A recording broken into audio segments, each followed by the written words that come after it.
picture-perfect splashdown in the Pacific.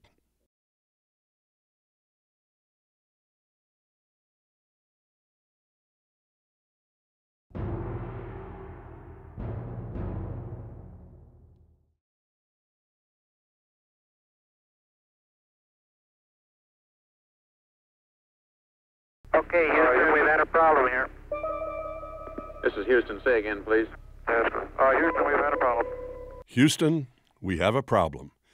Those 4 words marked the beginning of a 4-day, nail-biting adventure that had the whole planet on edge. Through it all, no one seemed calmer and more collected than the crew of the badly damaged Apollo 13 spacecraft commanded by Jim Lovell. Ignition, flight. Roger. Clock start, flight. Roger. Touch it, go. I see Roger. bad Okay, moon throttle has it rising. up. Looks good here, flight. Good agreement. I see trouble on the way.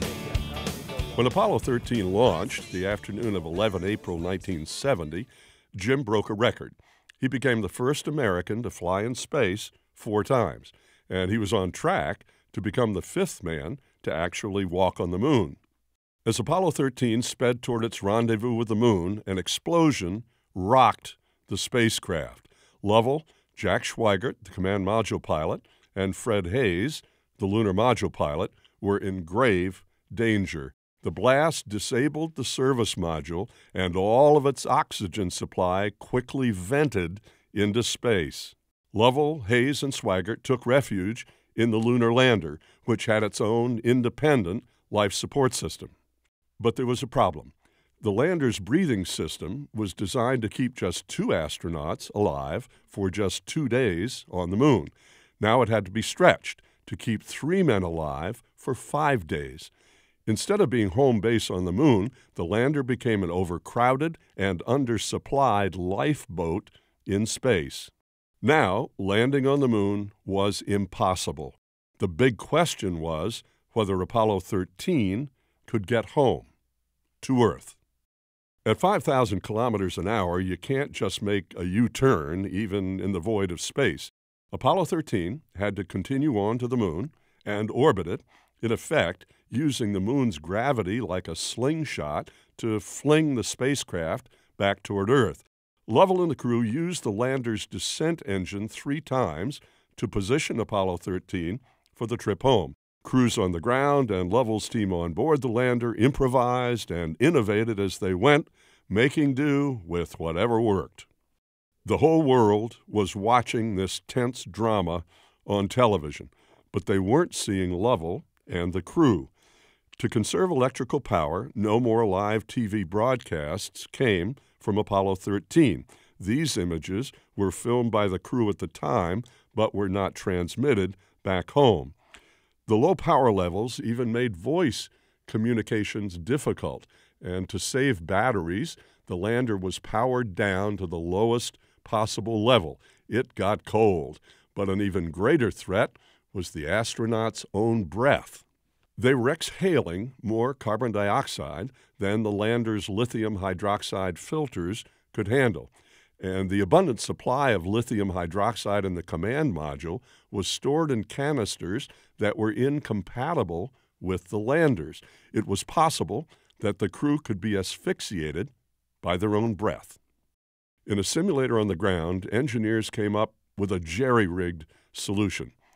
Following ground crew instructions, Lovell and the others attached the command module's cube-shaped canisters to the lander's circular canister sockets using a hose from a spacesuit. They called this the mailbox. It was crude, but it saved their lives. Near Earth, the crew jettisoned the lander and service modules and took these pictures of the damage. The command module was aptly named Odyssey. When it splashed down in the Pacific on 17 April 1970, the world and the crew breathed a collective sigh of relief.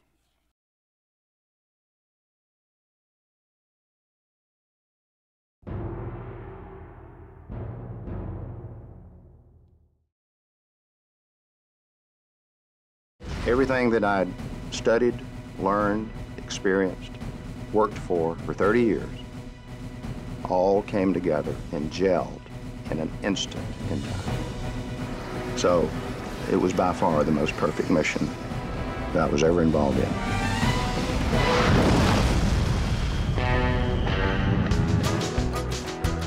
That's General Steve Ritchie, the only Air Force pilot to become an ace in the Vietnam War and the only American pilot in history to down 5 MiG-21s.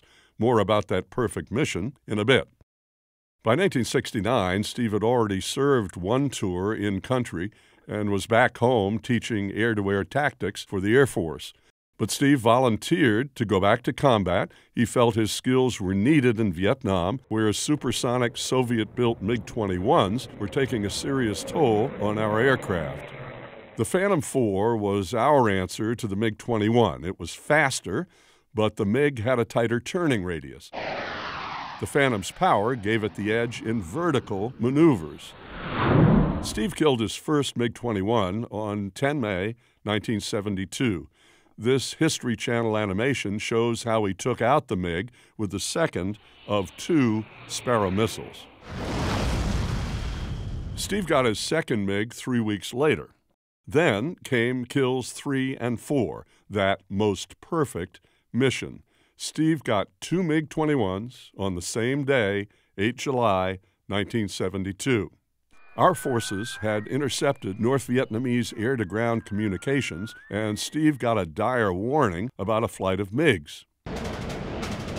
I got a call indicating that they had us in sight and they were cleared to fire. And that information, at best, was about 40 to 60 seconds old. And we had no visual. So that gets your attention. 2 MiGs were on Ritchie 6. He executed a hard left turn, turning 180 to find them. The first MiG flashed past him. We passed canopy to canopy about 1,000 feet from each other, doing about 600 miles an hour each, closing at about 1,200 miles an hour. Just subsonic. I could actually see the pilot in the cockpit. Instead of turning after the first MiG, which would have left the second one on his tail, Steve dropped down, waited for the second bandit, and when that one passed by, he turned his Phantom hard left, pulling more than 6 Gs. Steve maneuvered into position, ripple-fired 2 Sparrows, and blew the MiG apart. The action was